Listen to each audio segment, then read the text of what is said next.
그 마지막에 얘기하신 그 사학법인 미션 네트워크, 우리가 줄여서 사학 미션이라고 하는데, 원래 종로가에 사무실이 있다가 바로 지난달 이쪽으로, 이쪽입니까? 신동아 상가 쪽으로 와서 제가 가끔은 이제 그쪽으로 상임이사를 맡고 있기 때문에 그렇게 나가고 있는데, 이 청소년 수련관에 제가 커피 마시러 몇 번 왔습니다만은 이렇게 모임은 처음 하게 되는 것 같습니다.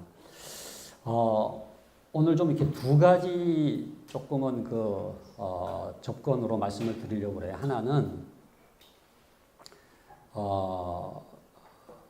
우리가 다 이제 부모기도 하고 또 가정이 있는 분들은 자녀들을 양육을 하니까, 그러니까 우리 자신을 위해서도 이제 필요한 주제라고 생각이 됩니다. 그래서 현대 공교육의 문제와 기독교 가정 및 교회 학교의 대안에 대해서 우리의 자녀, 또 내 자녀만이 아니라 우리 온누리교회 다음 세대들, 그리고 또 온누리교회 다음 세대만이 아니라 우리 한국 교회의 다음 세대들을 이 공교육 상황 가운데서 어떻게 교육을 해야 될 것인가, 이거를 좀 다루기를 원하고요. 그 다음에 여러분들이 이제 우리 명장로님 속해 있는 부서도 그렇고 선교 본부 안에 이제 교육 선교팀이라고 제가 얘기를 들었는데, 오늘 아침에 제가 자세한 얘기 들었습니다만은 어느 나라나 제가 선교지를 가보면은 이제 학교를 세우기는 하는데 그 학교가 기독교 학교인지에 대해서는 퀘션이에요. 그러니까 그냥 학교를 세워서 이렇게 내가 이제 선교사로서 교육을 하면서 이제 물론 전도의 이제 전진 기지로 학교를 세우는데, 어떻게 하면 그 선교사님이 또 그 선교가 진정한 의미에서 교육 선교가 될 수가 있겠는지. 그러니까 학교를 세운다면은 크리스천 스쿨, 어떻게 하면 기독교 학교로서 기독교적 가치관으로 그 나라의 다음 세대들을 잘 세워나갈 수가 있을지. 이번에 지금 사실 140주년, 우리가 선교 140주년을 맞이해서 사실 감리교, 또 우리 온누리교회가 속해 있는 장로교 통합교단, 그리고 이제 합동교단, 요 세 교단이 이제 같이 모여서 기념 대회를 한 이유가, 이제 아펜젤러하고 이제 언더우드가 1885년 4월 5일 부활절, 이제 내일이 부활절입니다만은 오후 3시에 제물포항에 이제 같이 들어온 거지 않습니까? 아펜젤러는 감리교고, 이제 언더우드는 이제 지금은 갈라져 있지만 합동이나 통합이 다 이제 장로교, 바로 북장로교, 그 언더우드 선교사님의 그 선교로 인해서 시작된 교단이기 때문에 이제 같이 대회를 하면서 교육, 선교, 봉사 요 세 영역에 이제 교단별로 한 사람씩 해가지고 이제 세미나를 했는데, 제가 이제 교육 쪽을 맡았어요. 그래가지고 통합이 이제 교육을 맡고, 이제 감리교하고 합동 측이 봉사하고 선교를 이제 맡았습니다만은, 제가 이렇게 140년을 이렇게 돌아보면서도, 처음 우리나라에 선교사님들이 오셔가지고 교육 선교를 했다는 게 너무 감사하더라고요. 진짜 눈물이 날 정도로. 그래서 제가 140년을 맞이하면서 우리나라에 아펜젤러 언더우드가 들어와서 배제학당과 언더우드 학당, 지금의 연세대학교나 경신중고등학교의 전신인 그 학교를 세우면서 교육 선교를 했던 게 너무 감사하고, 그로 인해서 지금 우리나라가 이렇게 복음화가 이제 되었다고 한다면은 우리가 그 은혜를 갚아야 되고, 이제 그 사명을 이제 다른 선교지에서도 이제 해야 되지 않겠는가라고 생각을 하면서, 근데 이제 캄보디아나 스리랑카나 미얀마나 이제 그런 나라에 가보면은 이제 우리나라가 지금 겪고 있는 공교육과의 갈등과 이런 기독교 교육이라고 하는 게 그 상황 속에서 어떻게 해야 될지에 대한 고민이 그대로 또 이제 재현이 되는 거예요. 그래서 지금 한국에서의 이러한 갈등과 공교육 안에서 어떻게 기독교적인 자녀 교육을 하겠는가의 문제는 국내 문제만이 아니라 해외 선교지에서도 해결돼야 될 이제 과제다. 그런 차원에서 이게 연결이 된다는 생각이 들어요. 그래서 오늘은 이제 그 두 가지 측면에서 같이 좀 말씀을 드리도록 하겠고요. 특별히 뭐 여러분들도 이제 가정의 자녀들을 이제 양육하시거나 또 뭐 손주들을 또 키우시는 분도 계시겠습니다만은 선교지거든요. 가정도 선교지거든요. 그러니까 그 아이를 어떻게든지 우리가 복음화해야 되고 제자화해야 되는데 마치 선교지에서 안 믿는 사람을 전도하는 것과 거의 다를 바 없는 그야말로 땅끝 같은 것이 지금 오늘의 가정이거든요. 그래서 무슨 어디 먼 나라가 아니라 지금 내 자녀가 그야말로 미전도 종족이잖아요. 3.8% 뭐 얘기를 하지만 그래서 그 미전도 종족인 그 아이에게 복음을 전하기 위해서는 마치 선교사님들이 왜 문화인류학 해가지고 에스노그라피라고 그러죠. 해가지고 그 종족에 들어가서 그 종족을 연구해가지고 그죠? 그 종족의 언어로 그 종족의 음식을 먹으면서 그 종족의 의상을 입고 그렇게 복음을 전하는 것과 다를 바 없이 우리의 자녀들 또 온누리교회 지금 뭐 초중고등학교 이제 부서가 다 있지만은 그 아이들을 교육하는 것도 굉장히 이 선교라는 말을 안 써서 그렇지 굉장히 그 선교 현장이고 치열한 선교 현장이다. 땅끝 같은 선교 현장이다. 그런 생각을 한다면은 저는 우리 교육 선교팀이 우리 노이트 목사님 하시는 이 다음 세대 본부하고도 이렇게 연결이 돼서 조금은 이 선교적인 것과 교육적인 것이 이게 다르지 않다는 게 이게 교육 선교팀의 그 정체성 아니겠습니까? 그러니까 저도 사실은 저는 이제 교육학을 공부를 해서 이제 지금 이렇게 교육 분야에 있지만은, 그러니까 제가 하고 있는 일은 저는 교육 선교라고 생각을 하거든요.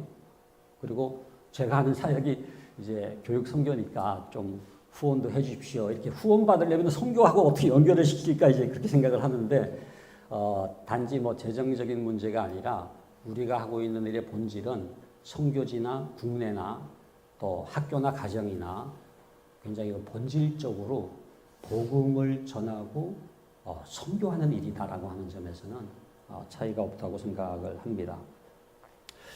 근데 두 주제를 주셔가지고 이제 그 중에서 제가 하나 이제 선택한 겁니다만은 우리 주최 측에서 제목을 너무 잘 정하신 것 같아요. 현대 공교육의 문제와 기독교 가정 및 교회 학교의 대안 이렇게 되어 있는데 지금 너무나 많은 가정의 자녀들이 이 공교육으로 인해서 기독교적 가치관이 아닌 다른 가치관에 의해서 굉장히 영향을 받고 있는 거예요. 그러니까 이런 환경 속에서 어떻게 가정이 대안을 마련을 해야 되고 또 교회 학교가 대안을 마련해야 되겠는가? 이게 이제 교육 선교의 아주 핵심적인 이슈가 된다라고 생각을 합니다. 먼저 저는 이제 여기 두 가지 기독교 가정하고 교회 학교를 얘기를 했는데 우선 기독교 가정의 부모는요 자녀 교육상이 있어야 돼요. 그러니까 내가 어떤 아이로 이 아이를 키울 것인가에 대한 성경적인 기독교적인 자녀 교육의 이미지를 가지고 하나님 이런 자녀로 양육하게 하여 주시옵소서라고 하는 그 기독교적인 자녀 교육상을 가지고 이제 아이를 양육을 해야 되겠죠. 그냥 공교육에 보낸다고 끝이 아니잖아요. 이 아이가 과연 어떻게 지금 형성되고 있는지 관심을 가져야 돼요.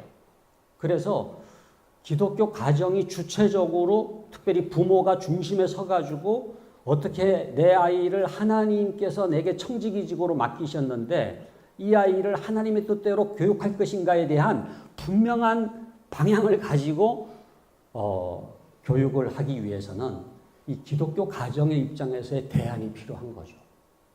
그 다음에 온누리교회입니다.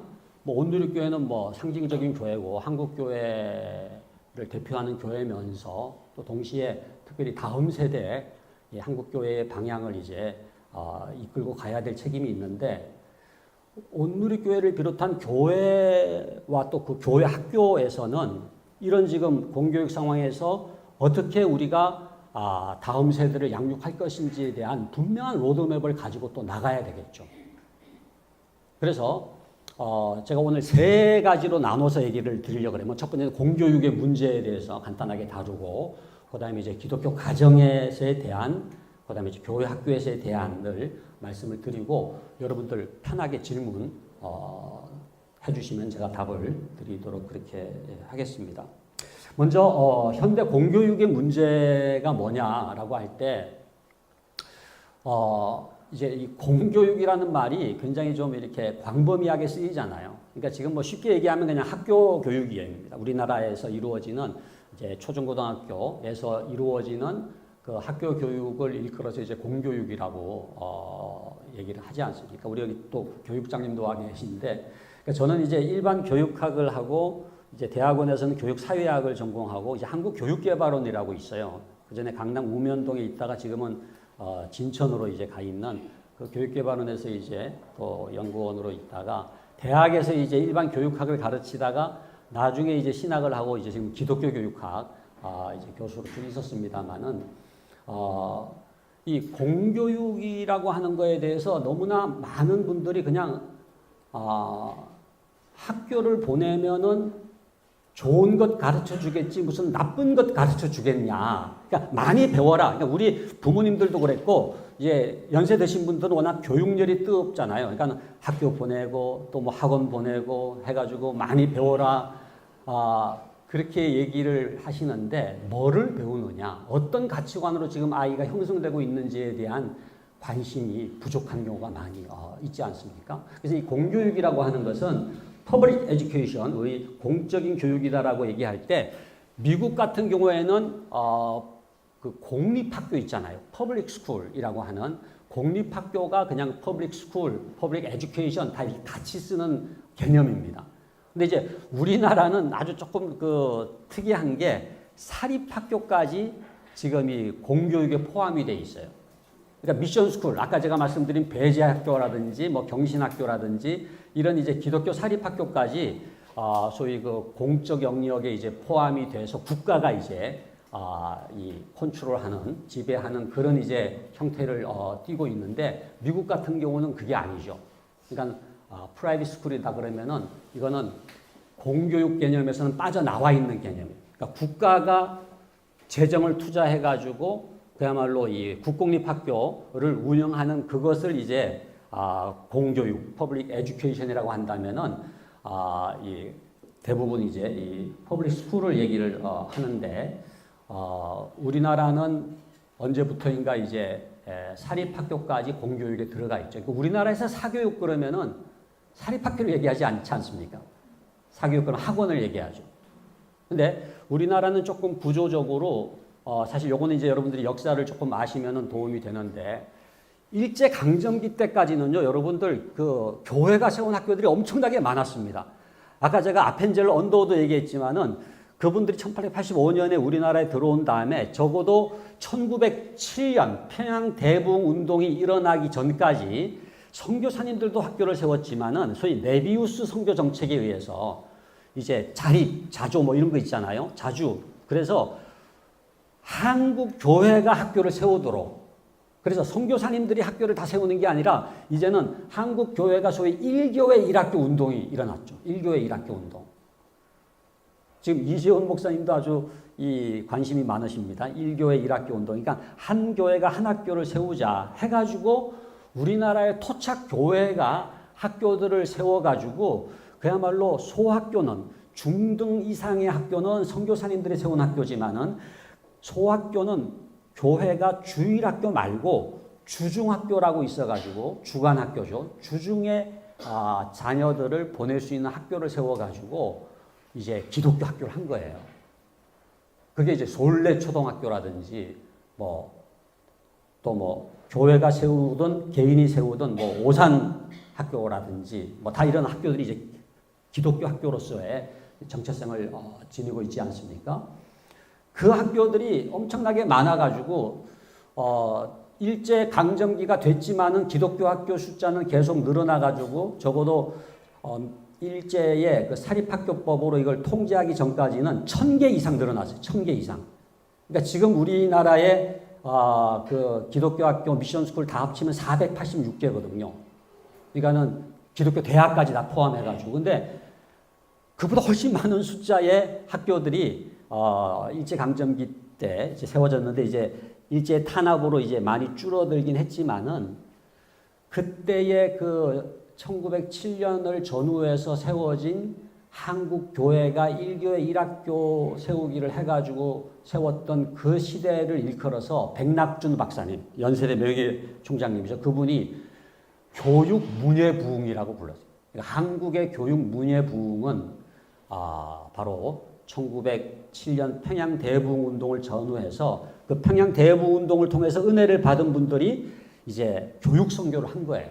그래서 학교를 이제 세웠고 그 학교를 지원하기 위해서 교단마다 학무국이라고 하는 조직을 만들어 가지고 그 주중학교를 이제 지원을 했습니다. 그 초대 학무국장이 원두우 목사님인데 그 원두우 목사가 언더우드 선교사님의 한국 이름이죠.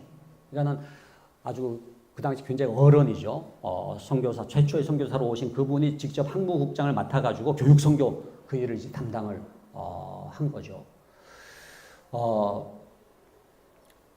그 많던 이제 학교들이 사립학교거든요. 교회가 세운. 그래서 교회는 노회에 보고서를 올릴 때 꼭 두 종류의 보고서를 올렸습니다. 하나는 주일학교 보고서, 다른 하나는 주중학교 보고서예요. 그 주중학교가 바로 그 교회가 세운 소학교가 어떻게 운영되고 있는지, 어떻게 기독교 교육을 하는지를 이제 보고를 한 겁니다. 그러니까 여러분들이 뭐 장로신학대학교나 이런 데 가서 옛날 동로회 또 총회 회의록 보면은 거기 이제 학무국이라는 게 나와요. 그러니까 오늘날보다도 그 당시가 훨씬 더 이 교육선교에 관심이 많았습니다. 그러니까 총회나 노회 조직 안에 그 교회가 세운 학교를 지원하는 그 부서가 작동이 될 정도로 그렇게 이제 관심이 많았는데 그 학교들이 이제 상당히 많이 줄어들었어요. 그래도 이제 해방 1945년 해방 이후에 이제 남아있는 학교들이 이제 사립학교들이 많다 보니까 나라가 돈이 없으니까 해방은 됐는데 돈이 없다 보니까 초등학교는 국가가 지금 국민학교 과거에 국민학교 지금 초등학교입니다만은 책임을 지고 중고등학교는 그냥 사립에게 맡긴 거예요. 대학교도 마찬가지고 그러다 보니까 이제 사립학교의 비율이 높으니까 이거를 국가가 이제 공교육을 시행하면서 이 사립학교까지 포함해가지고 이제 공교육을 한 거예요. 제가 이 말씀 길게 드리는 이유는 뭐냐 하면은, 원래는 부모들이 자녀를 어느 학교에 보낼까라고 할 때에 기독교 학교에 보내야 되는 거예요. 기독교적인 가치관으로 교육해야 되니까. 그러면 기독교 사립학교, 그래서 뭐 채플도 있고 뭐 성경 과목도 가르치고 그런 학교에 보내야 되는데 이게 지금 공교육이라고 하는 것이 사립학교까지 포함해가지고 이 퍼블릭 에듀케이션이라는 이름으로 국가가 지금 교육을 하다 보니까 모든 종교적인 거를 다 배제하는 거예요. 여기 지금 밑에 적어놨습니다. 특정 종교에 의한 교육이나 개인에 의한 교육을 다 배제하는 거죠. 그러니까 특정 종교 안 돼. 종교 편향적 안 돼. 해가지고 굉장히 중요한 종교적 가르침, 가치관, 이런 기독교적인 어떠한 접근 이런 걸 다 뺀 겁니다. 그래야 공교육이 되니까. 그러다 보니까 우리의 자녀들이 학교를 다닌다라고 할 때 그 아이들은 이런 기독교적 가치관이 빠지고 종교가 빠지고 건강한 어떤 가치관이 빠진 어떤 교육을 받는 셈이에요. 그러니까 제가 이제 교육과정이 전공인데, 그러니까 2022 개정교육과정이라든지 이런 국가교육과정이 있잖아요. 그러니까 국가교육과정이 물론 나쁜 건 아니에요. 그러니까 교육과정이라고 하는 거는 그야말로 학자들이 이렇게 뭐 좋은 지식이라고 이렇게 모아놓은 거지만은, 그러나 거기에서 종교적인 가치관이라든지 이런 게 빠져 있다 보니까, 정말 잠언 22장 6절에 마땅히 행할 길을 아이에게 가르치라고 했는데 마땅히 행할 길은 빠진 거예요. 근데 그런 학교에 보내면서 많은 분들이 뭐 학교 가니까 좋은 것 배우겠지 무슨 나쁜 것 배우겠어라고 생각을 하면서 가정이든지 교회 학교든지 진짜 그 아이가 어떤 교육으로 형성되고 있는지에 대해서 제대로 관심을 못 갖고 있다는 거죠.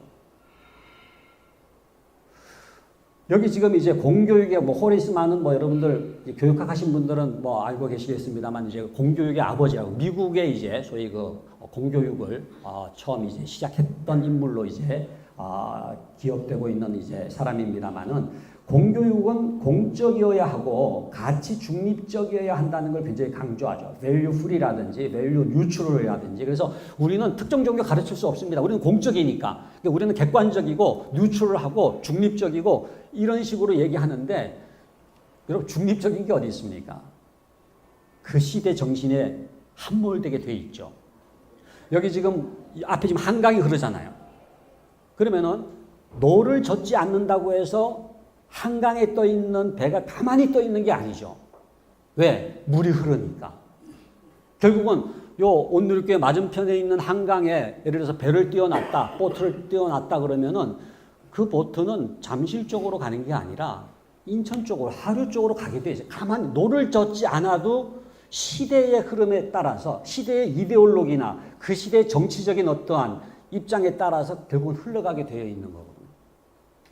그러니까 가치 중립적이거나 가치 어떤 중도적이거나 또는 뭐 그야말로 진공 상태의 교육은 없는 거예요.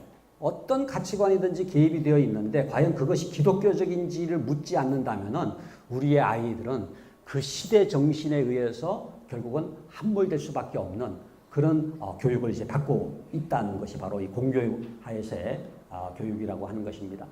그 니콜라스 월터스토프라고 하는 분은 아마 이 교육에 관심 있는 분들은 아마 들어봤을 거예요. 켈빈도 총장도 하시고 기독교 철학자면서 교육학자라고 볼 수가 있는데 이분이 이제 여러 권의 아주 좋은 책을 썼는데 그 중에서 이 삶을 위한 교육이라고 하는 그 책에 보면은 굉장히 중요한 논쟁을 합니다. 무슨 논쟁을 하느냐 하면은 누가 교육의 주체냐라고 하는 논쟁이에요. 자, 여러분들 한번 제가 여쭤볼게요. 누가 교육의 주체입니까? 1번 이제 국가. 그러니까 국가라 그러면 뭐 대통령이거나 아니면 교육부 장관 아니면 뭐 교육감, 예? 그런 분들이 주체다라고 생각하는 게 국가가 주체다. 두 번째는 교사가 주체다. 예? 교사가 교육 전문가 아닙니까? 교사가 주체다. 세 번째는 아이가 주체다. 아이가 직접 교육을 받는 그야말로 1차적인 거죠. 교육 대상자니까 아이가 주체다. 네 번째 부모가 주체다. 이 네 가지 중에서 교육의 주체는 누굽니까? 1번 국가가 교육의 주체다. 계세요? 국가가 교육의 주체다. 그 다음에 2번 교사가 교육의 주체다. 근데 학교 선생님들도 이렇게 생각하시는 분이 계세요. 뭐 정교조라든지 이런 단체가 교육을 굉장히 주도하는 또 그런 분위기가 있지 않습니까? 아동이 주체다. 이거는 좀 계실 것 같은데 아이가 주체다. 예, 어떤 점에서 아이가 주체라고 생각?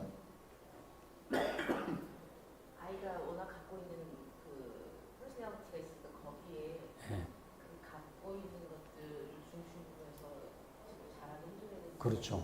그 아이의 자질이 있고 소질이 있고 우리가 말하는 뭐 은사 그래서 그 아이의 관심을 잘 북돋아주기 위해서는 아이를 주체로 생각해야지 교사나 다른 사람이 주체 역할을 하면 안 된다. 굉장히 중요한 얘기고 결국은 누가 교육을 맡더라도 그 아이가 과연 가장 행복한 교육이 뭔지 아이를 위한 교육을 해야 된다는 점에서는 아주 정확한 말씀이에요. 근데 이제 그 아이가 미성년인 경우에는 그 아이를 가장 잘 알고 그 아이의 유익을 위해서 가장 잘 대변할 수 있는 사람으로서 우리가 부모를 얘기하는 거예요. 부모. 그래서 이 월터 스토프가 요 네 가지를 논쟁을 합니다. 그러니까 국가가 주체라고 생각하는 사람들의 논리를 쫙 얘기를 하고 그 다음에 이제 교사가 주체라고 하는 사람들의 논리 그 다음에 이제 아동이 주체라고 하는 사람들의 논리 그리고 이제 부모가 주체라는 사람들의 논리를 얘기하면서 기독교적으로는 부모가 주체라고 하는 것이 성경적이다라고 하는 걸 얘기를 하거든요. 그래서 이제 여기 밑에 지금 나와 있는 것처럼 유대 기독교 전통 또 자연법적으로 부모에게 아동교육의 1차적 교육권이 있다. 근데 이분이 이제 natural affection이라는 말을 써요. 이게 자연적 감성. 그러니까 꼭 무슨 뭐 성경에서 얘기하고 있기 때문에 그렇다라고만 얘기하지 않고 안 믿는 사람들에게도 그 부모, 특별히 엄마, 그런 아빠, 그 부모가 가지고 있는 아주 그 선천적인 그야말로 자연적인 감성이 그 아이를 가장 위하는 존재라는 거예요. 그래서 그 부모가 교육의 주체가 되어서 그 부모가 믿는 바 가장 좋은 교육을 받게 해야 될 책임이 부모에게 있고, 그런 학교를 선택할 수 있는 학교 선택권은 부모의 천부적인 권리다라는 얘기를 하는 거거든요.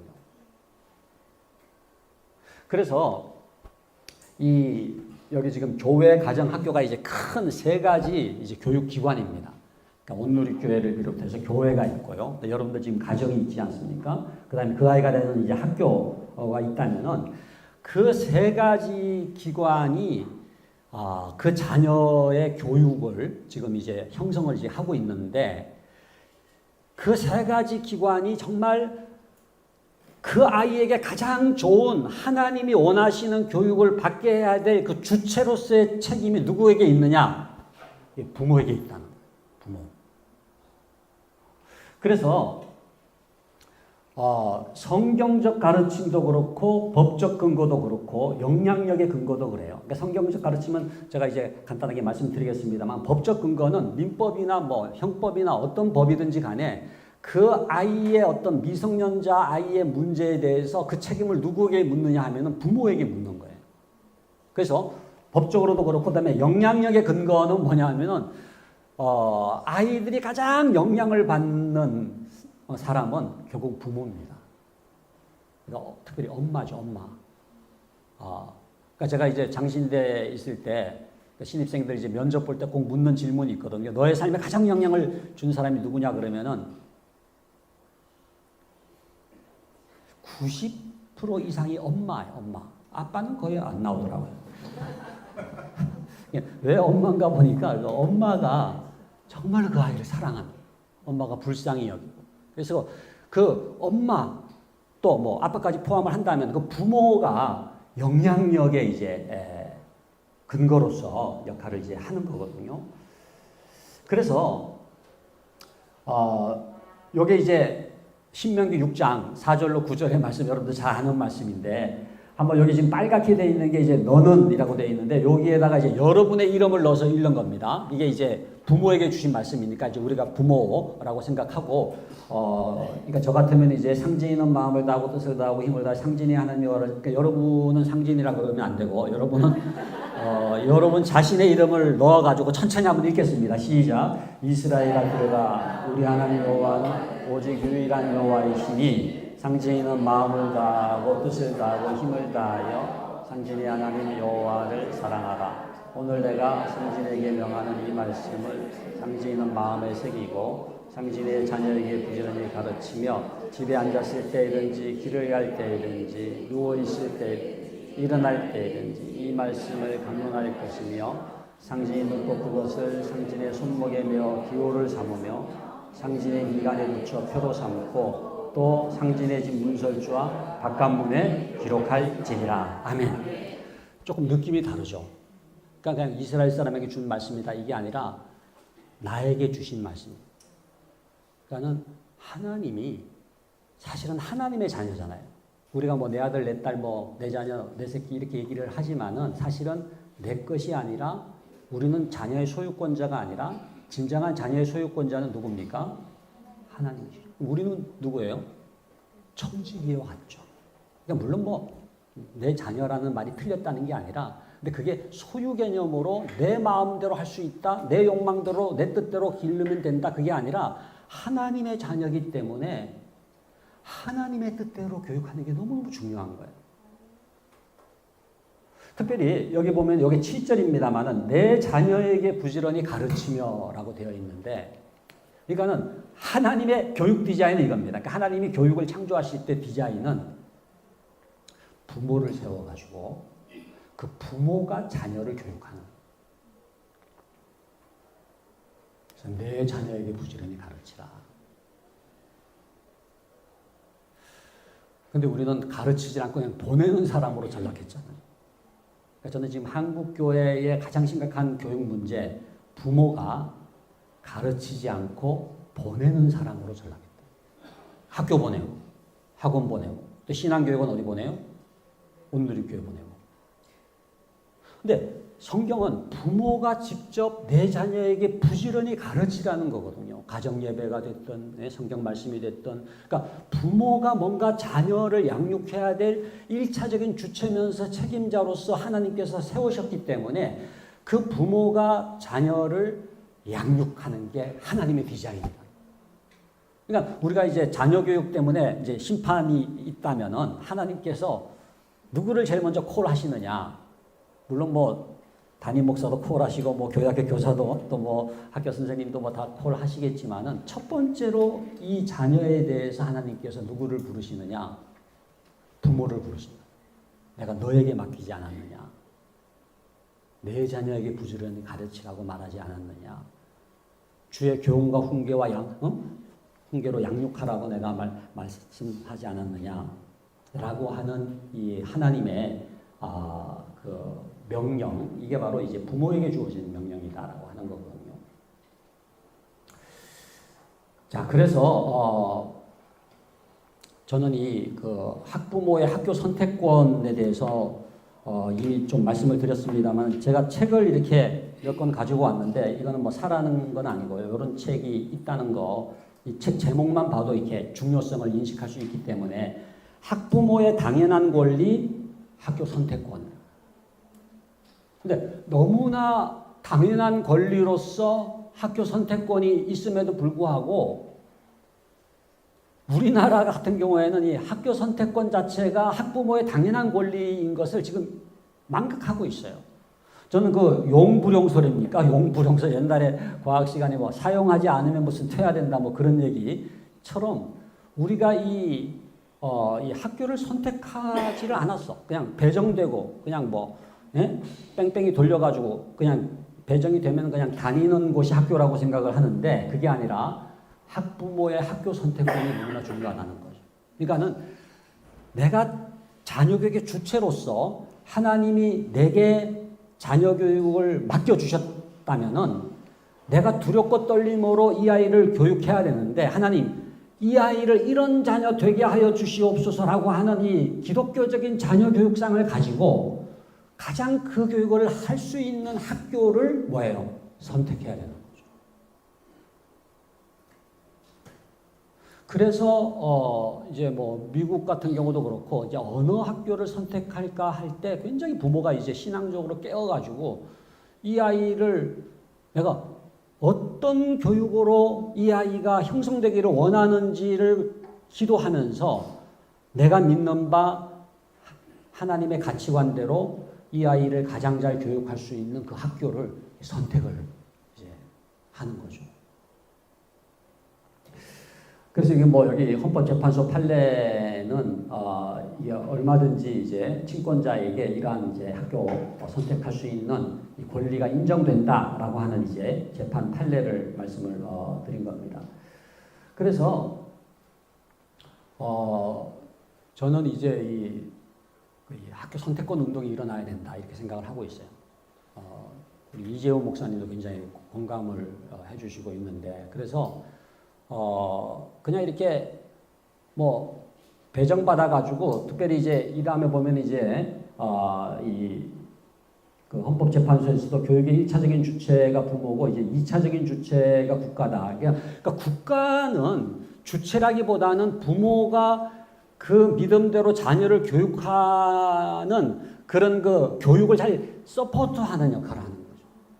그래서 부모가 학교를 선택을 했다면은 그 학교의 어떤 퀄리티라든지 또는 뭐 안전이라든지 소방 시설이라든지 여러 가지 뭐 안전의 사각지대가 없는지 이런 것들을 잘 해야 되고, 그다음에 국가 공통의 과목은 필요하죠. 국어라든지 뭐 국사라든지, 또 기본적으로 그 아이가 배워야 될 소위 그 기본적인 교육의 어떠한 내용들은 국가가 이제 제시를 해줘야 되겠지만은, 모든 것을 국가가 지배하고 국가가 어떤 정형화된 인간을 만드는 것은 이것은 올바른 교육의 모습이 아니다. 그렇게 되면 이제 전체주의가 되고 획일주의적인 그런 거, 또는 뭐 사회주의적인 전제주의적인 그런 이제 교육으로 전락을 이제 하게 되는 거죠. 그래서 이 부모의 학교 선택권, 이제 우리나라 교육 현실에서 이게 너무나 무시되고 있기 때문에 이 부분에 있어서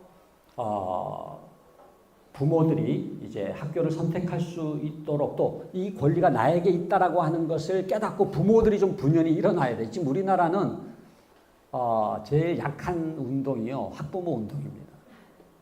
교사 운동은 정교조 운동을 시점으로 해서 지금은 교원 노조도 복수 노조가 돼 있잖아요. 다양한 지금 교사들 단체가 있는데 학부모 목소리가 굉장히 약해요. 이건 뭐 미국도 마찬가지입니다만은. 근데 그 이유를 이제 자기 자녀에게만 관심이 있다 보니까 오래 못 가요. 그 자녀가 그 학교를 벗어나면 더 이상 관심을 갖지 않는 거예요.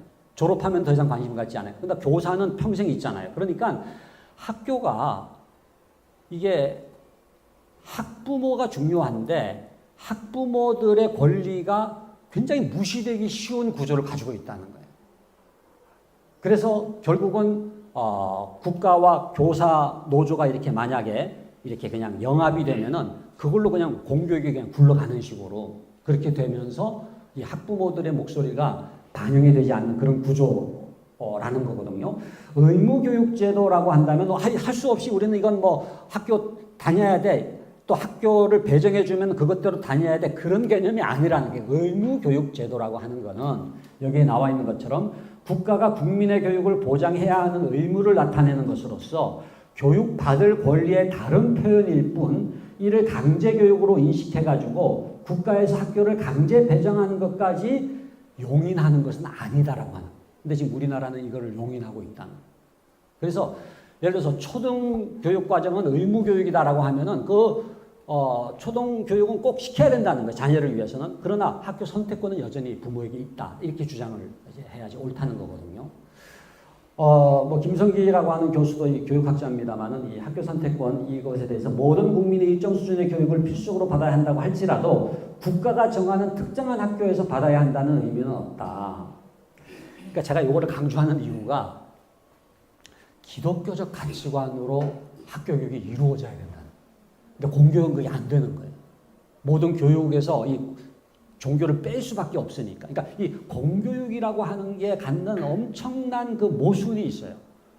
그거는 마치 모든 것을 다 교육하는 것을 국가가 책임지는 것처럼 보이지만 실은 가장 중요한 가치관 교육이나 어떠한 종교에 대한 거라든지 어떤 그 인성에 대한 거라든지 어떤 이념에 대한 거라든지 그러니까 이런 것들을 빼는 겁니다. 그리고 획일화된 하나의 어떤 그 국가가 주도하는 그러한 교육으로 주입을 시키는 그런 교육으로 이제 전락할 위험이 있는 거죠. 그래서 모든 국민은 자신의 능력에 따른 교육을 받을 권리만이 아니라 자신이 다닐 학교를 선택할 수 있는 권리가 있다. 그래서 이 평준화 제도가 저는 이제 그런 점에서 굉장히 뭐 공헌한 면도 있죠. 입시 이런 과열을 상당히는 좀 이렇게 약화시킨 건 사실이지만 평준화 제도의 가장 심각한 문제는 학교 선택권을 허용하지 않는 거죠. 물론 지금 뭐 일지망 해가지고 부분적으로는 이렇게 선택을 할 수는 있지만은 진정한 의미에서 학교 선택권이 지금 이루어지고 있지 못한 상황이거든요. 그래서 이걸 저는 이제 부모 학교 선택권 폐지 정책이다 이렇게 이제 부르려 할 정도로 학교 선택권을 이제 약화를 시켰다는 거죠.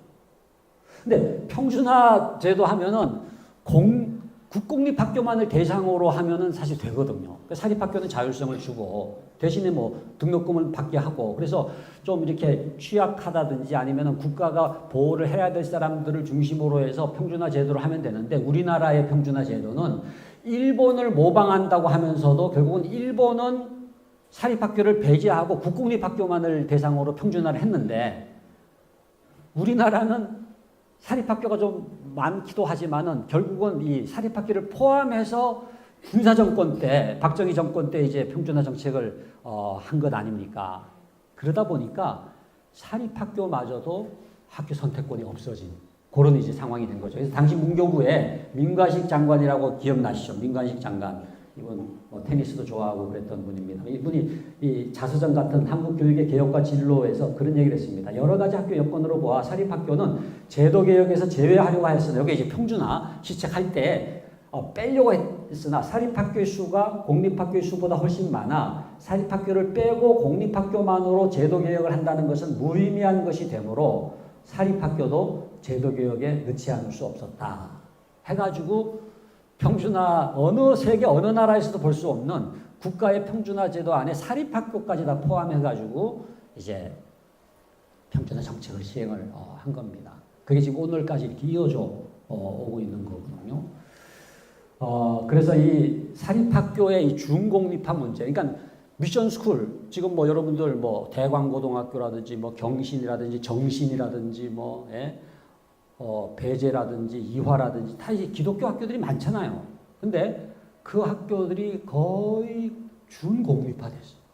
그러니까 기독교적인 교육을 하기가 너무너무 어려워요. 그러니까 저도 미션스쿨 출신이거든요. 그러니까 저는 이제 평준화 직전에 평준화 제가 이제 바로 전에 시험 쳐가지고 이제 들어가서 그때 1차 떨어지고 2차로 신일고등학교라고, 신일고등학교가 미션스쿨입니다. 거기 이제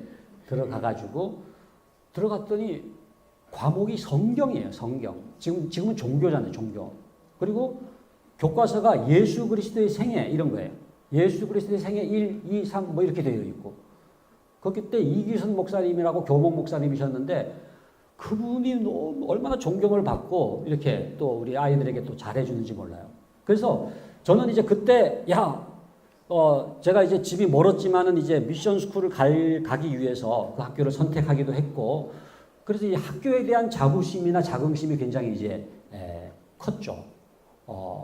근데 지금은 그런 미션 스쿨에서 성경을 못 가르쳐요. 그러니까 근데 종교도 종교학으로 바꿨어요. 그래가지고 지금 삼가 종교로 이제 2022 개정교육과정에는 바뀌었지만은 무슨 얘기냐 하면은 기독교적 가치관으로 아이들을 가르칠 수가 없게 되어 있어요. 그 다음에 여러분 사립학교법 이번에 개정된 거 아시잖아요. 사립학교 교원 임용을 이제 교육감에게 이렇게 위탁해서 거기에서 필기시험을 보고서 추천을 해서 그 중에서 받아야 돼요. 그러니까 지금은 크리스찬이 아닌 사람이 이제 기독교 학교에 또 들어오는 경우들이 많이 생기거든요. 그러니까 보통 우리가 이제 사립학교의 자율성 그러면 5가지 얘기하거든요. 학생 선발권. 두 번째는 교육과정 편성권. 지금 이게 교육과정도 국가교육과정이잖아요. 사실은 기독교 학교면은 기독교 교육과정이 있어야 되겠죠. 아까 성경 같은 거 얘기한 것처럼. 그 다음에 또 소위 그 이사 선임권 같은 것도 지금 개방이사 같은 것들이 있어가지고 자율성이 좀 제한되는 면이 있고, 등록금 책정권 그런 또 문제가 있고, 그리고 이제 지금 학생 선발권 얘기했던가요? 그러면은 교육과정 편성 그리고 학생 선발 5가지가 돼야 되는데. 교직원 채용. 네? 교직원 채용. 그 교직원 채용이 지금 교원 임용하고 그리고 등록금 책정 얘기했고, 아무튼 이사선임권, 등록금 책정권, 교원 임용권, 학생 선발권, 교육과정 편성. 예, 5개는 예. 역시 서기관답게 이렇게 정리해 주셔가지고. 자, 그 5가지가 지금 이렇게 허물어지고 있는, 그러니까 그게 무슨 얘기냐면은 거의 지금 공립학교처럼 이게 다 그냥 국가가 주도해서 이제 이루어지기 때문에 기독교적인 가치관으로 운영되지가 않다 보니까 나중에 말씀드리겠지만은 지금 미션 스쿨이 굉장히 심각한 위기에 있어요. 그래서 새롭게 생겨나게 된 운동이 기독교 대안학교 운동입니다. 그리고 홈스쿨링 운동이에요. 그러니까 우리나라의 대안학교 운동은 일반 대안학교 진영은 뭐 환경이나 노작이나 이런 어떤 대안적 가치관에 의해서 이루어지는 거라고 한다면은 대부분의 기독교 대안학교 운동은 미션 스쿨이 공립화됨으로 인해서 그 미션 스쿨로는 기독교 학교로서의 역할이 이루어지지 않기 때문에 그 대안으로서 나타나는 운동이거든요. 그래서 이 지금 평준화 제도로 인해서 사립학교가 학생 선발권이 상실됐고 학교 선택권이 상실되면서 사립학교의 정체성이 이제 약화가 됐기 때문에 우리 이재훈 목사님도 평균 2.0에 대해서 이제 강조를 하시는데, 그러니까는 뭐 평균 자체를 없애자 이거보다도 과감하게 이제는 부모의 학교 선택권을 좀 회복해서 그 아이들을 기독교적 가치관에 맞는 학교로 보낼 수 있도록 그렇게 변화가 필요하다, 그렇게 얘기를 할 수가 있겠습니다. 요게 지금 보면은요, 이건 제가 직접 이렇게 통계를 뽑은 겁니다만은 해방 이후에 기독교 학교가 설립되는 역사를 이렇게 보면은요, 쫙 이렇게 빠집니다. 그러니까 요때가 제일 사립학교들이 많이 세워진 게 1961년도부터 해가지고 1970년도 어간에 많이 세워지고, 평준화를 기점으로 더 이상 기독교 학교는 세워지지가 않아요. 의미가 없어요. 그래서 해방 후에 이 기독교 사립학교 설립 그 통계를 쭉 분석을 해보면은 더 이상 기독교 사립학교는 의미가 없어진다라고 하는 것이 아주 여실하게 이제 드러나는 통계가 되는 거죠. 그래서 지금 말씀드린 것처럼 요게 이제 굉장히 간단하면서도 이제 복잡하긴 하네요. 근데 이게 기독교 학교, 기독교도 사립학교, 이제 종교계하고 공교육이 만난다라고 할 때 이제 공교육 안에 지금 사립학교가 있잖아요. 그러니까 여기는 이제 국공립학교가 되겠죠. 그러니까 기독교 학교는 국공립학교일 수는 없고, 이제 사립학교가 이게 만나는 이 부분이 이제 기독교 사립학교가 되고, 그 다음에 이제 종교계 사립학교는 이제 종교계가 만나는 불교 학교도 있으니까 다른 종교의 사립학교까지 포함하면 A가 되겠죠. 그런데 이러한 사립학교가 다 공교육화되다 보니까 이거는 아니다. 우리는 인가를 못 받더라도, 학교로 인정받지 못하더라도 우리는 대한교육기관으로라도 기독교 교육을 해야 되겠다고 세워진 게 소위 기독교, 우리는 대한학교라고 부르지만 법적으로는 학교라고 하면 안 됩니다. 그러니까 대한교육기관이죠. 그래서 이제 인가 받은 학교는 대한학교입니다만, 그런 학교는 우리 지금 나라에는 특성화 학교로서의 대한학교, 아니면 각종 학교로서의 대한학교는 학교라는 이름을 쓸 수가 있어요. 그러나 대부분의 대한학교는 미인가거든요. 등록을 받았어도 교육기관으로 등록이 된 거지 학교라는 이름을 못 쓰기 때문에 요 교육시설, 요 부분에 해당되는, 요 부분에. 그러니까 요게 이제 일반 대한학교도 있고, 요 부분이 이제 기독교 F라고 하는 게 기독교 미인가 대한학교가 됩니다. 제가 특별히 기독교 미인가 대한학교를 이렇게 따로 범주화한 이유는 뭔가 기독교적인 자녀 교육을 해야 되겠다라고 하는 분들이 공교육으로 변질된 이런 미션 스쿨은 더 이상 기독교적인 자녀 교육으로서 교육이 이루어지지 않기 때문에 결국은 이제 기독교 대한학교를 택하는 미인가지만, 그리고 홈스쿨링. 제가 이렇게 세미나 같은 거를 해보면은요, 제일 반응이 좋은 집단은 홈스쿨러들이에요. 왜냐하면 직접 자기가 가르쳐야 되니까. 그러니까는 그야말로 이렇게 쪽쪽 빨아당기듯이 이렇게, 그러니까 여러분들도 지금 굉장히 집중을 잘해주고 계십니다만은, 그렇게 이제, 왜?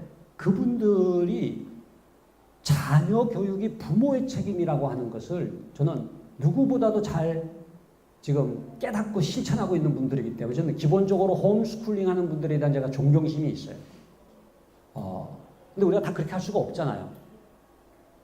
그러면은 홈스쿨링을 하는 마음으로 이 아이를 맡길 수 있는 학교를 선택을 해서 그 아이가 학교에서도 기독교적 가치관에 입각한 교육으로 이루어지지 않으면은 이 아이는 신앙을 떠날 수가 있어요. 교회를 떠날 수가 있어요. 너무 이질감이 크니까. 그러니까 지금 사실은 제가 지금 한국 교회의 교육의 문제를 세 가지로 진단하라면 교회, 가정, 학교의 분리 현상. 그러니까 교회와 가정이 분리되고, 교회와 학교가 분리되고, 또 가정과 학교가 지금 분리되고 있는 거예요. 그러니까 교회에서 배우는 내용과 학교에서 배우는 내용이 너무 달라요. 그러니까 학교를 다닐수록 교회를 떠나더라, 이런 게 나오는 겁니다. 제가 지금 이제 통합 우리 교단에 지금 이제 공가개발 책임을 맡고 있어가지고 이번에 5차 교육과정 그래가지고 이제 내년 1월부터 저희가 새로운 이제 교단 공과를 쓰게 됐는데, 교회 학교에서 가르치는 내용을 추출할 때에 이 아이들이 학교에서 뭘 배우는지를 봐가지고 아 이때쯤 되면은 이 아이가 이런 고민을 하겠구나라고 하는 거를 연결해가지고 교회에서 기독교적으로 그 내용을 접근할 수 있도록 그렇게 매칭하는 작업을 하고 있거든요. 그래서 그러니까 예를 들어서 뭐 생물 시간에 뭐 진화론을 배운다 그러면은 교회에서 그것에 대한 성경적 관점으로 뭔가 접근해 주지 않으면은 너무 다르니까 이 아이가 결국은 이상해 엄마 이상해 그러다가 의심이 생기고 그 간격이 커지면은 결국은 탈신앙화가 이루어지는 거예요. 그러니까 엄청난 연문이 열려 있는 거예요.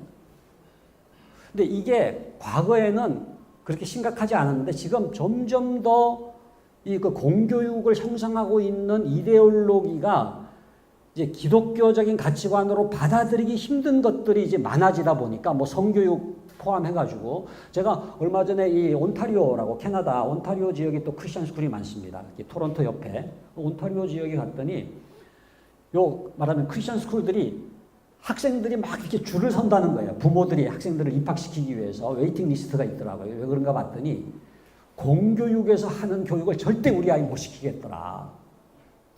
특별히 그 성교육 문제, 뭐 동성애 포함해서 이런 문제들 때문에 결국은 이제 공교육, 뭐 무료로 다닐 수 있는 그 학교를 포기하고 등록금을 내서라도 크리스천 스쿨을 찾는 행렬이 이어지고 있더라고요.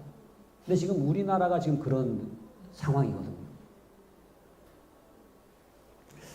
자, 그래서 여기까지가 이제 제가 공교육의 문제에 대해서 좀 얘기를 했는데 이제 좀 빨리 해가지고 제가 3시까지 하면 됩니까?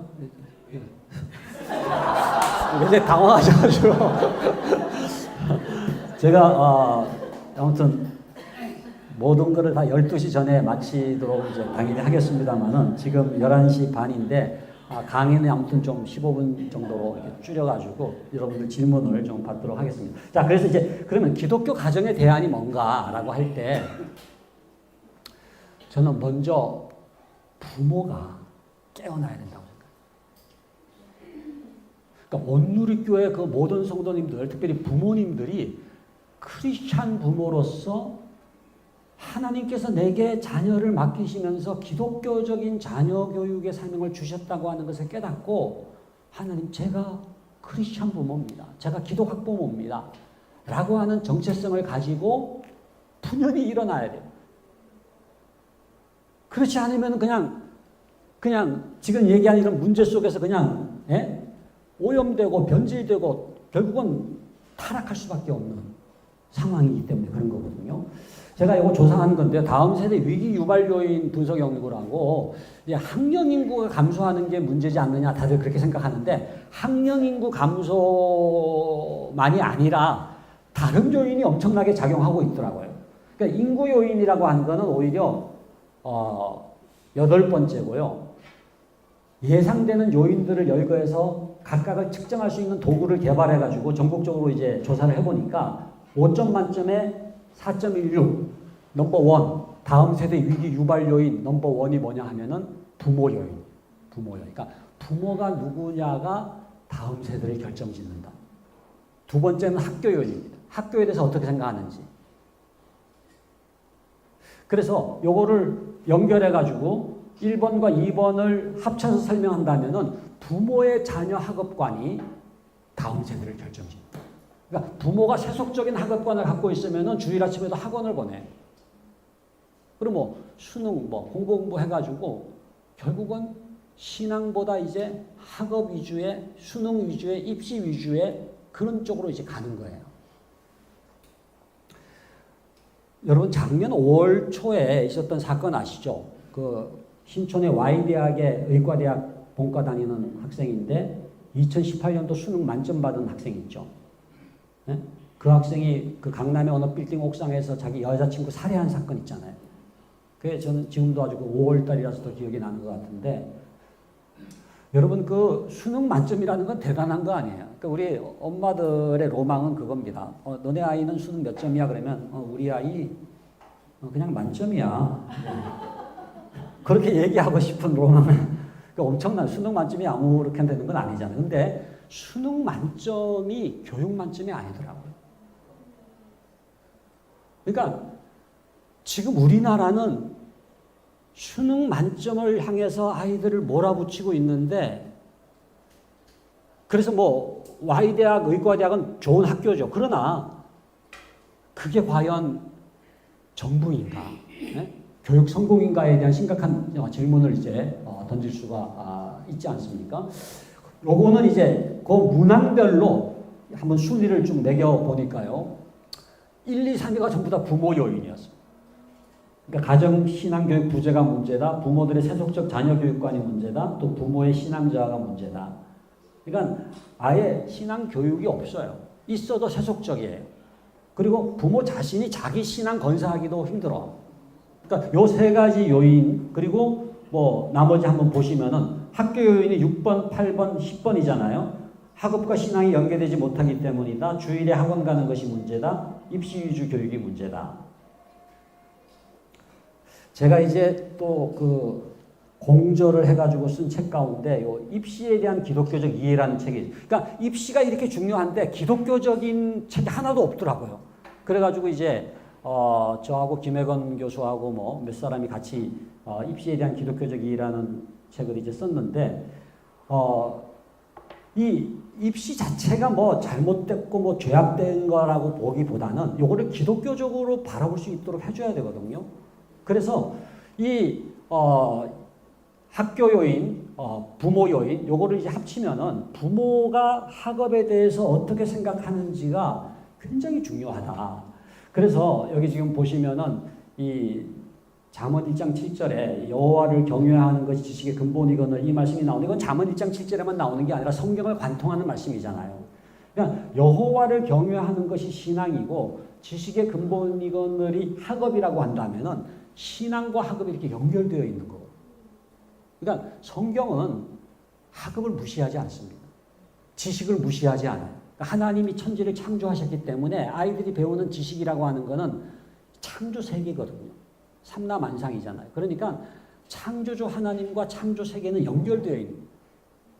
이거 굉장히 중요한 아주 핵심인데, 그러니까 knowing God, 하나님을 아는 것과 knowing the world, 세상을 아는 것은 이게 연결되어 있는 거예요. 그래서 여호와를 경외하는 것과 지식의 근본이라고 하는 게 이게 연결되어 있다는 거거든요. 그래서 뭐 시간이 되면 이거를 좀 자세하게 설명을 드리면 좋겠지만은 간단하게 여호와를 경외하는 게 왜 지식의 근본이냐, 요 5가지로 저는 설명을 드리거든요. 요거에 대해서 나와 있는 책은 이제 이 성경 속에 나타난 하나님의 학습법이라고 두란노에서 나와 있는 책이 있거든요. 그러니까 요 책의 여경시근의 원리, 그래가지고 제가 볼 때는 이건 교육학 원리입니다. 그러니까 여호와를 경외하는 것이 지식의 근본이라고 하는 것은 어떤 교육학보다도 더 중요한 원리예요. 그리고 저는 일반 교육학자들하고도 같이 얘기를 나누고 싶어요. 그러니까 꼭 하나님이라는 표현을 안 쓰고 절대자, 뭐 신이라는 용어를 쓰더라도 저는 이거를 설명할 수 있다고 생각하거든요. 그러니까 여호와를 경외하는 자녀가 권위를 인정할 줄 알아. 그러니까 하나님 앞에 무릎을 꿇는 거잖아요. 저는 교육에서 가장 중요한 단어 하나만 꼽으라고 한다면은 이 권위라는 단어를 꼽아요. 권위. 그러니까 물이 높은 데서 낮은 곳으로 흐르는 것처럼 교육이라고 하는 게 뭐냐 하면은 권위가 있는 데서 이렇게 흘러내리는 게 교육이에요. 그러니까 지금도 교육이 이루어지고 있다면 제가 부족하지만 여러분들이 저의 권위를 인정해 주시기 때문에 지금 교육이 되는 거예요. 그러니까 만약에 여러분들 가운데 뭐 지가 뭐라고 그러면서 저에 대해서 굉장히 이렇게 아주 이렇게 핍박하고 그야말로 업신여기는 분 안 계시겠지만은 만약 그렇다면 그분에게는 교육이 일어나지 않죠. 왜? 권위를 존중하지 않기 때문에 그렇죠. 그래서 모든 교육, 그게 책을 읽는 거든 수업을 받는 거든 교육이 일어났다는 거는 권위를 인정했다는 거거든요. 그래서 가정에서도 제일 중요한 교육은 그 자녀가 부모의 권위를 인정하도록 하는 교육입니다. 그래야 가정교육이 되니까. 학교에서는 선생님의 권위가 인정돼야 돼요. 그러니까 학생 인권이 중요하지만 진짜 학생을 위하는 거라면은 그 아이들이 선생님을 존경할 수 있도록 하는 게 너무너무 중요해요. 저는 지금 학원하고 학교에 지금 심각한 문제가 있는 게 뭐냐면요. 1+1이 2라고 하는 거, 지식의 첫사랑 있잖아요. 가나다라 마바사 자차카타파, 이거를 말이죠. 선생님한테 배워야 돼요. 그 지식의 첫사랑을 경험하게 한 그 지식을 나에게 첫 번째 가르쳐 주신 그 선생님이 나의 존경의 대상이 되는 거예요. 근데 그 학원 가서 배우고 학교에 가면 뭐 너희 다 배웠지 알았지 뭐 학원 갔지 그러면 그 선생님의 권위가 안 서는 겁니다. 그러니까 뭐 서희초 사건 이후에 뭐 여러 가지 다른 요인도 있겠지만은 그 선생님의 권위가 인정되지 않는 형태의 학교는 더 이상 교육의 터전이 될 수가 없는 거예요. 교회는 목회자의 권위가 또 존중돼야 되잖아요.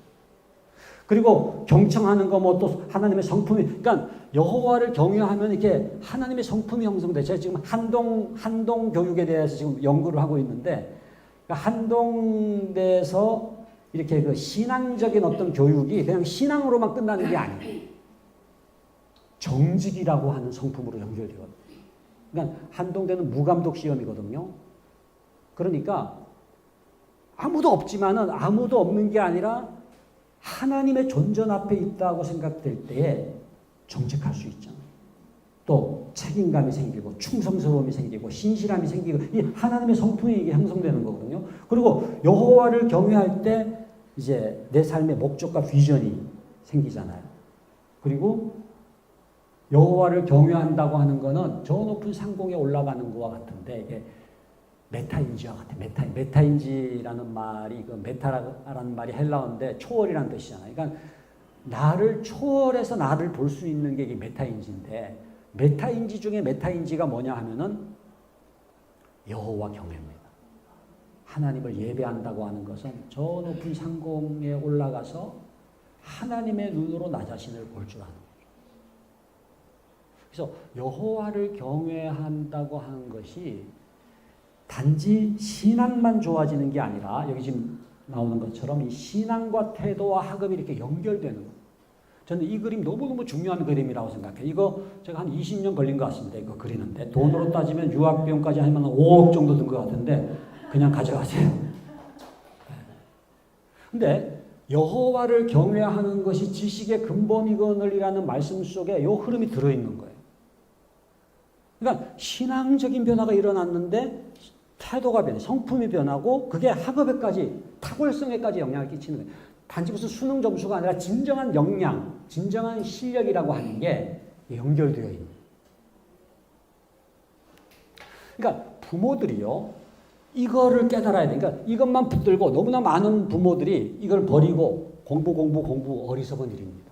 공부도 제대로 안 될 뿐 아니라 설사 어느 대학에 들어갔어도 그게 성공이 아니라는 얘기를 하고 있지 않습니까? 그래서 학업이 중요하지만 그보다 태도가 중요하고 그보다 신앙이 중요하고 이게 연결되어서 신앙, 태도, 학업이라고 하는 이 통합적인 관점을 부모가 딱 갖는 거. 그래서 우리가 8가지로 신앙, 태도, 학업과 관련해가지고 이렇게 분류를 해보면은요. 이 중에 여러분도 어느 한 부류에 속할 거예요. 근데 무관심종은 거의 없고 대부분이 두 번째 입시 위주형이에요. 그러니까 신앙 관심 없고 태도 관심 없고 공부 이렇게 하잖아요. 핀란드형은 루터교가 원래 있었는데 지금은 약해지고 태도와 학업이 연결되어 있고요. 그렇다고 신비주의형이 좋으냐? 아니에요. 하나님은 반지성주의자가 아니라고 그랬잖아요. 하나님이 창조한 모든 세계를 알아가기를 원해. 우리 아이들이 지식의 근본이 되기를 원해. 그래서 이 마지막 이 성경적 교육형 신앙과 태도와 학업이 이렇게 연결되어 있다라고 하는 것을 깨닫는 게 너무나 중요합니다. 자, 그래서 저는 지금 이제 기도 학부모 그래서 운동을 하고 있는데 부모들이 깨어나서 뭔가 우리나라의 교육이 기독교적인 가치관으로 교육이 이루어지기 위해서는 잠자는 부모들이 깨어나야 돼요. 그리고 저는 특별히 이제 제2의 거듭남 운동을 얘기하는데, 그러니까 온누리교회도 지금 교회 나오는 부모들 보면은 예수 믿잖아요. 그러니까 첫 번째 거듭남은 이루어졌어요. 그런데 대부분의 80% 이상의 한국교회 부모들은 교회 다니는 부모예요. 크리스천 부모가 아니라, 그러니까 교회 다니는 부모하고 크리스천 부모를 좀 구분을 한다면은 교회 다니는 부모는 누구냐? 부모가 예수 믿고 첫 번째 거듭남이 일어나서 교회를 나가지만은 자녀 교육은 세속적인. 자녀 교육에서 예수를 안 믿는. 그러니까 자녀들하고 무슨 얘기하냐? 너 학원 갔냐? 너 그래가지고 인서울 하겠어? 너 그래가지고 2호선 타겠냐? 뭐 아무튼 그러니까 그런 얘기는 하는데 신앙 얘기는 하지 않아요. 그러니까 예수님에 대해서 영생에 대해서 얘기하지 않아요. 그러니까 그런 부모는 뭐예요? 교회 다니는 부모예요. 그러니까 그런 부모 밑에서 자라나는 아이는 마치 안 믿는 가정에서 자라나는 아이와 거의 다를 바가 없어요. 왜? 부모로부터 신앙적인 대화, 뭐 가정 예배 드리고 이런 거 없으니까. 그러니까 그 부모로부터 신앙적인 영향을 받는 게 아니라 세속적인 영향을 받는 거죠. 그래서 한국교회 제일 필요한 운동은 세컨드 컨버전, 두 번째 거듭남 운동이 일어나야 된다. 그 두 번째 거듭남은 뭐냐? 자녀 교육이 거듭남. 자녀 교육에서 예수를 믿는 거예요.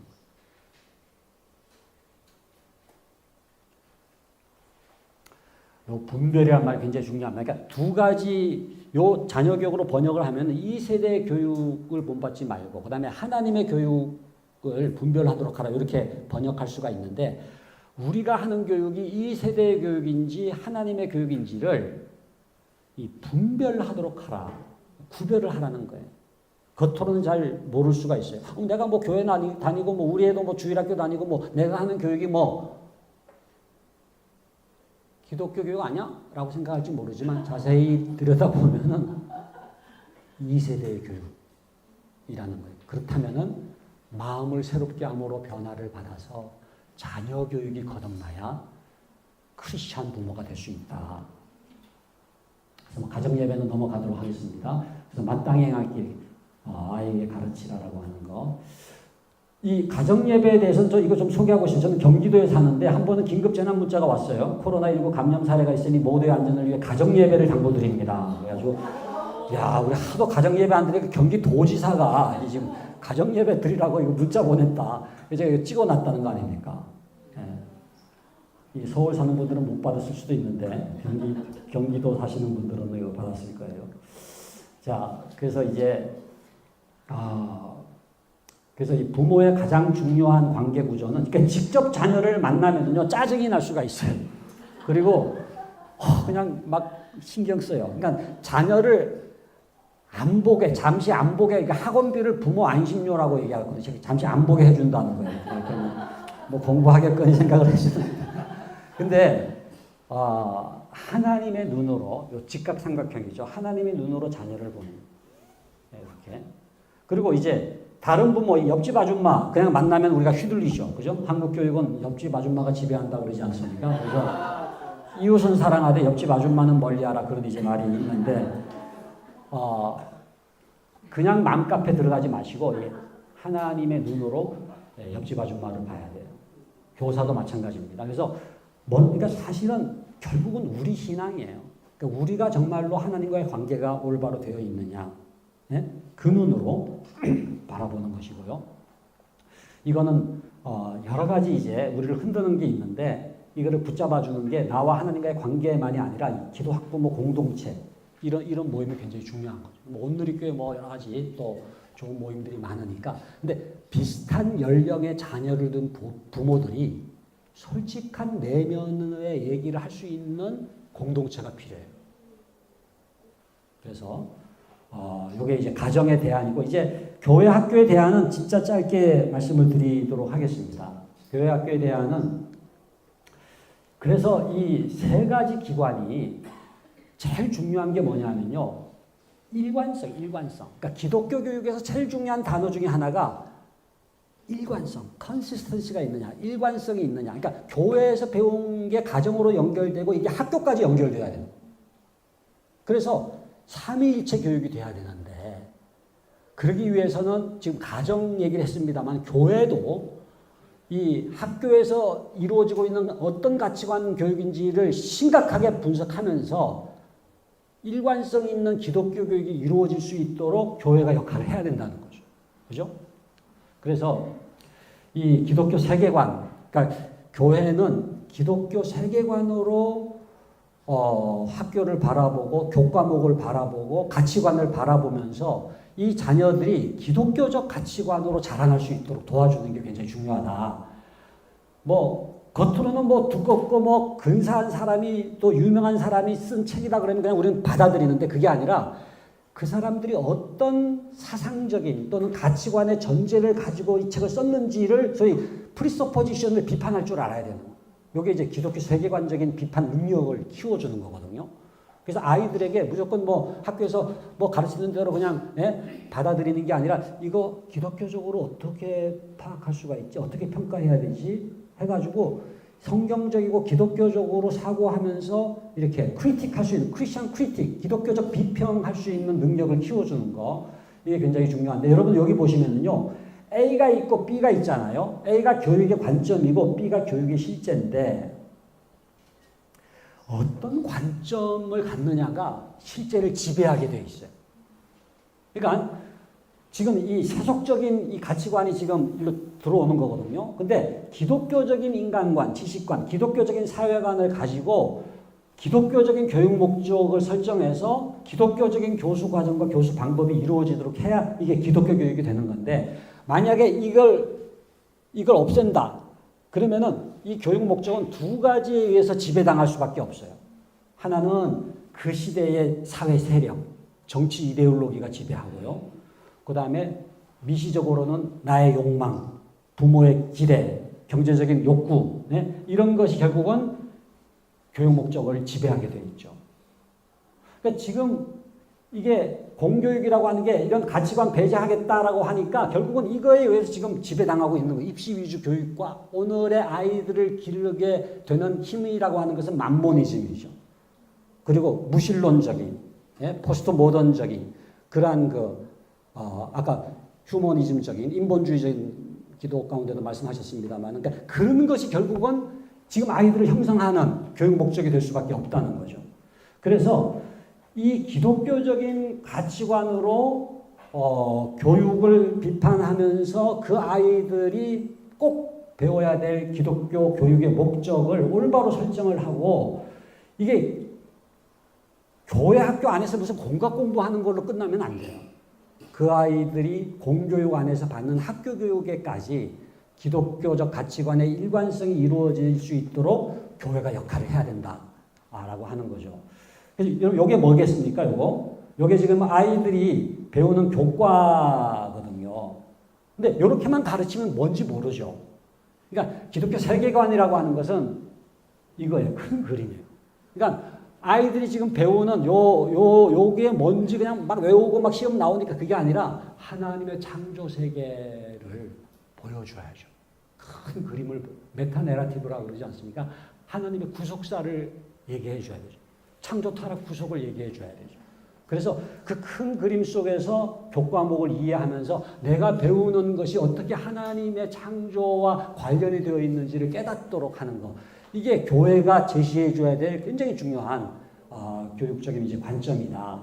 그래서 그 일관성을 추구하기 위해서 이제 홈스쿨링 얘기도 했습니다만은 많은 교회들이 또 이제 기독교 대안학교를 이제 설립을 하는 거거든요. 그러니까 지금 온누리교회도 관심 있게 지금 뭔가 추진을 하고 있는 걸로 제가 얘기는 듣고 있습니다만은 근데 그냥 뭐 학교만 세우면 되는 게 아니라 지금 말씀드린 것처럼 기독교적인 관점으로 건강한 학교 교육이 이루어질 수 있도록 교회가 마치 우리 선조들이 1교회 1학교 운동했던 것처럼 그런 사명감을 가지고 학교 교육도 기독교적 가치관으로 이루어질 수 있도록 그렇게 관심을 가져야 되는 거예요. 제가 이제 기독교 학교 연구소라고 지금 20년 올해가 20주년입니다. 근데 매 5년마다 저희가 이제 그 실태 조사를 하거든요. 기독교 대안학교. 처음 조사했을 때가 2006년도인데 43개인데 121개, 265개, 313개. 그러니까 이제 내년도에 또 조사를 해야 되는데 지금 현재 313개의 기독교 대안학교들이 있어요. 근데 그중에 뭐 건강한 것도 있고 건강하지 못한 것도 있겠지만 중요한 거는 아이들의 학교 교육까지도 기독교 교육이 이루어질 수 있도록 우리 교회는 어떤 대안을 갖고 있는가? 온누리 교회는 어떤 대안을 갖고 있는가? 그래서 교회 가정 학교 일관성 있는 기독교 교육이 이루어지도록 어떻게 우리가 추진하고 있는가? 굉장히 중요한 질문이라고 볼 수가 있겠습니다. 그래서 여기 이제 마지막 슬라이드인데 이게 마지막 슬라이드라는 거를 제가 증명해 드리겠습니다. 이렇게 끝나잖아요. 그래서 요게 이제 제가 생각할 때 진짜 중요한 거는 이제 교회 가정 학교만이 아니라 생태계 자체가 그 아이들에게 기독교 교육적인 영향을 끼치는 게 굉장히 중요해요. 그러니까 한 아이가 자라기 위해서는 마을이 필요하다는 말이 딴 게 아니에요. 그러니까 지금 요게 지금 이제 가정의 품, 이제 품이란 단어가 좀 좋더라고요. 하나님의 품. 그러니까 어떤 생명이 잉태되는 곳이 이제 품이라고 한다면은 가정과 교회와 학교가 이렇게 연결이 돼야 되고요. 그리고 이런 입시 위주의 교육 문화, 사교육 팽창, 가부장적인 유교 문화, 또 만모니즘, 또 온갖 뉴미디어, 이런 그 미디어, 유튜브 뭐 이런 매체를 통해서 영향이 일어나는데 이 전체가 이 매크로 시스템까지 포함해서 이 거시 체계까지 포함해서 전체 생태계가 어떻게 하면 기독교적인 영향력을 끼칠 수 있느냐 굉장히 중요합니다. 저는 하용조 목사님이 너무너무 존경스러운 게 CGN TV도 마찬가지고 두란노 그러니까 여러분 이게 두란노 운동이라든지 이런 이 문화적이고 매체적이고 미디어적이고 이런 CGN TV까지 포함해서 이런 방송까지 생각하신 게 이게 하용조 목사님의 선교관이에요. 그러니까 생태계 자체가 뭔가 복음적인 영향력을 주는 이런 어떤 사역이 이게 하나님 나라 운동이라고 이제 생각을 하신 거잖아요. 근데 진짜 우리의 아이들이 소위 그 교육은 인플루언스입니다. 어떤 영향을 지금 받고 있어요. 그러니까 선생님으로부터만 교육받는 게 아니에요. 예? 부모의 잔소리도 영향을 주고 있고, 예? 아이들 만나는 피어 그룹도 그렇고, 아이들이 보는 매체 하나하나, 예? 그 모든 것들이 복음적인 영향력으로 이 아이들이 하나님의 사람으로 세워지도록 하는 미션. 이게 이제 사실은 교육 선교 개념이죠. 그래서 이것이 이제 국내만이 아니라 해외까지도 다 이루어져야 되겠지만은 이런 어떤 그 비전을 가지고 우리가 대안을 모색해야 되지 않겠는가 이렇게 생각을 합니다.